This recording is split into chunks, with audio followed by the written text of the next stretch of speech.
It's nice to finally meet you. How's everything been coming along?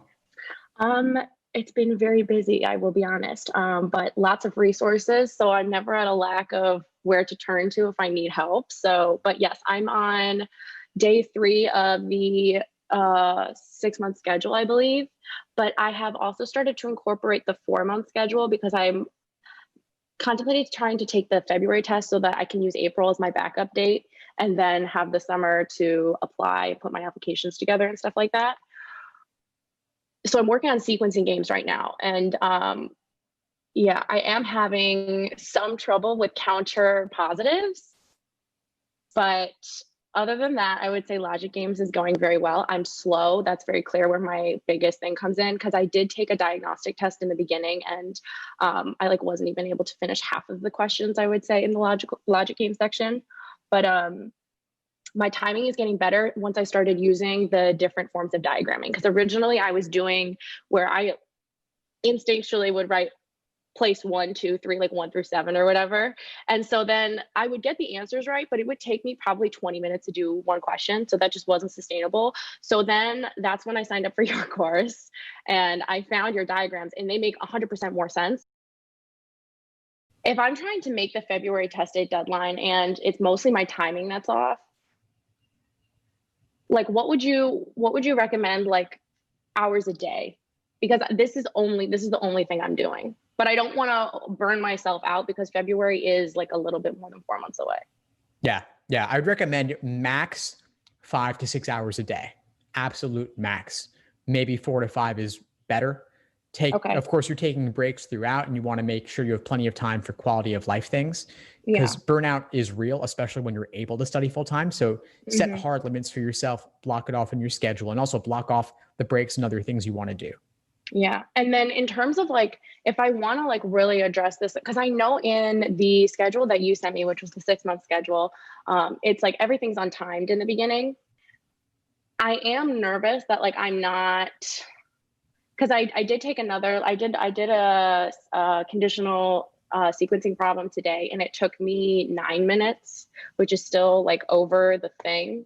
So how— Well, hold up a second. 9 minutes when your average is 8:45, right? So we're talking about 15 seconds here. Yeah, but I didn't get time to like go back and check my work. It was like I barely finished at 9 minutes. So if I'm taking the test, I could imagine that taking me more like 10 minutes because I am not a great test taker. So I am really worried about the factor of time. So just, do you have any recommendations in terms of things that I could factor into the course schedule in addition to watching the lesson videos and following with the daily routines? Like how can I add time things into there? Should I do timed prep tests, time sections? Yeah, great questions. First, I want to stick on the timing individual games though, because I never recommend timing individual games. 8:45 is only an average. So some games will be easier and ideally will take 6 minutes. Once you really work at that game type, it's a place to get to. The other thing is some games will take longer. Some games can take 10, 11, 12 minutes because they're hard. Conditional sequencing is harder than regular sequencing. So it's natural that it might take a little bit longer than 8:45. That being said, of course, you do want to ideally have time to check over things if necessary. And you always want to improve timing to whatever extent you can. And the very simple way to do that is to add in some timed logic game sections. I don't have you do timed exams until later in the process because why take a timed exam including reading comp when you haven't touched reading comp yet or haven't learned enough about reading comp to build that foundation? But once you've covered games with broad strokes covering the major types, then of course you could add in timed logic game sections, and I have that in the schedule as well. Okay, fabulous. Timed logic sections. Yes, that makes perfect sense. Okay, good. Yeah, so then my other question would be in terms of like, let's say that I complete the 4-month schedule and I'm still not at where my score would be. How would I basically then backtrack, look at all the work that I did and identify like how to then pull out the areas that I did worst in? Do you know what I mean? Because I am frequently I will self-study for something. I'll figure out everything that I know. I'll think that I'm really, really prepared. I'll go in and I'll realize that, oh, I actually made a bunch of ridiculous errors that looking back on it, I know exactly why this is wrong. But on the day or whenever I sat down to take a prep test, I made these mistakes. How do you like retrain your brain to stop doing things like that? Like sometimes I still make mistakes in sequencing problems, how I diagram them, because I'm diagramming them how I used to and not how I should be sometimes. And yeah, so sometimes things like that. So looking back on, let's say I'm at the point in which I'm taking time prep tests. At that point, how do you really zero in and fix problematic areas when you're on a much shorter time scale? Because right now I'm in this area where I'm in a place where I could dive in deep anywhere, but that won't be the case forever. Yeah, well, it's all about your review process and what your review process looks like.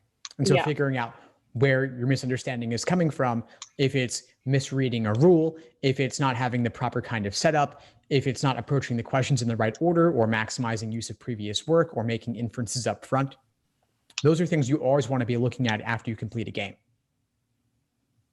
So how much, okay, so if you were to, I know I read this in your article, mostly it's understanding where the error comes from. But a lot of the time when I understand where the error comes from, I already immediately understand why that is the case. And then my brain doesn't quite make the correction. It just immediately assumes the role of, oh, well, the correct answer is blank, so nothing else makes sense, obviously. But then when I look at the problem again, my brain starts at the bottom, I start my logic reasoning, and then I get to the wrong answer and I make the same mistake twice. So how do I change that? A lot of it's going to be repetition and then focusing enough on the exact process and where exactly your misunderstanding came from. If you focus on it deeply enough, then doing the same problem an hour later or a day later or a week later, you would catch yourself ideally. Okay. Yeah. So just repeat, rinse and repeat. Yeah. Fabulous. Those are all the questions I have. Do you have any like major tips in general for anyone studying for the LSAT in this time? And you would also say that it's likely going to be the LSAT Flex in February and April, probably, right? So two things. First off, LSAT actually announced already that February and April are both going to be Flex. Oh, fabulous. So you know those are going to be Flex. Yeah, so they're posting prep tests for LSAT Flex soon, They've right? They've posted two already. They posted a Flex version of Prep Test 73, and they've also posted a sample of the May 2020 LSAT Flex. Okay, so the sample May 2020 LSAT Flex would be like the last prep test I take before I do the test date? Yeah. Okay, yeah. Yeah, I mean, those are all of my questions. I'm just keeping my head down until February, and I hope to be ready for the February LSAT Flex so that I can hopefully try again in April if it doesn't go as planned. But yeah, I mean, overall, these resources have been phenomenal. I am not the type of person who's going to exceed in the classroom of someone else giving me deadlines. So this is perfect. Fantastic. I'm so glad you found everything helpful. Please keep in touch and let me know if you need anything moving forward. Yeah, fabulous. Thank you so much. My pleasure. Have a good one. You too. Bye, Steve. Thank you. Thanks for tuning into the show. Please subscribe if you haven't done so already to be notified of new episodes as I release them. And feel free to reach out if you need anything at all as you move forward with your prep. I'm happy to help however I can. In the meantime, I wish you all the best and take care.